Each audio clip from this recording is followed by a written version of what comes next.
So ayan, nagbabalik na naman po tayo. So good day everyone. So this is Kapampangan Auto Works, ang DIY tutorial ng Pampanga.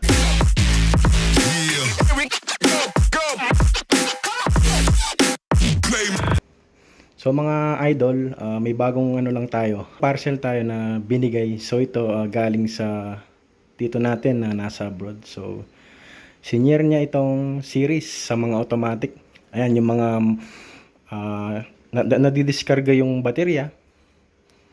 So ayan po, may bago tayong ano ngayon guys. So may bago tayong mission. So sa lahat po ng mga nadiskarga yung baterya, ayan mga automatic transmission po. Yung mga dayo, ganon. Actually sa Pampanga po tayo eh. So Pampanga lang po yung pwede natin rescue. So yan guys. May mission tayo ngayon, rescue. So ito mga guys, kunyari taga Manila kayo. So kung napapanood nyo itong video na to, yung mga napadayo dito sa may Pampanga, yan mga sample na diskarga yung ano nyo, walang mekaniko, mga this oras na ng gabi. Ayan mga 1 o'clock, mga ganun, 2 AM. So comment lang po kayo sa ating page sa Kapampangan Auto Works. So yan guys, willing po tayong tumulong. Basta't gising pa po tayo, nabasa natin yung comment. So willing po tayong tumulong para magpa-series. So yan guys, mga budget meal lang po. So kahit yung pangkarga ko na lang po. So hindi ko na po sisingilin yung ibang ano, kahit pangkarga lang po natin.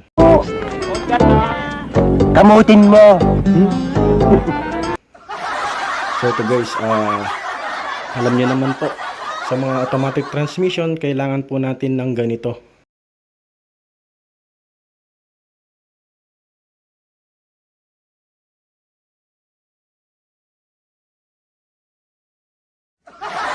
So ito kasi guys yung magiging way natin if na-discarga yung battery natin. So i-connect ko lang to sa battery ko. Tapos i-connect din natin dun sa battery nung na-discarga na baterya. So yan guys, comment lang po tayo mga idol. So ayan po. So comment lang. So sa mga hindi pa po nakasubscribe sa atin dyan, so please subscribe Kapampangan Auto Works. And wag na din po kalimutan pindutin yung bell button para updated po tayo sa mga videos na i-upload natin. So hanggang doon lang po guys. Maraming salamat po. Keep watching po. Maraming salamat po mga idol.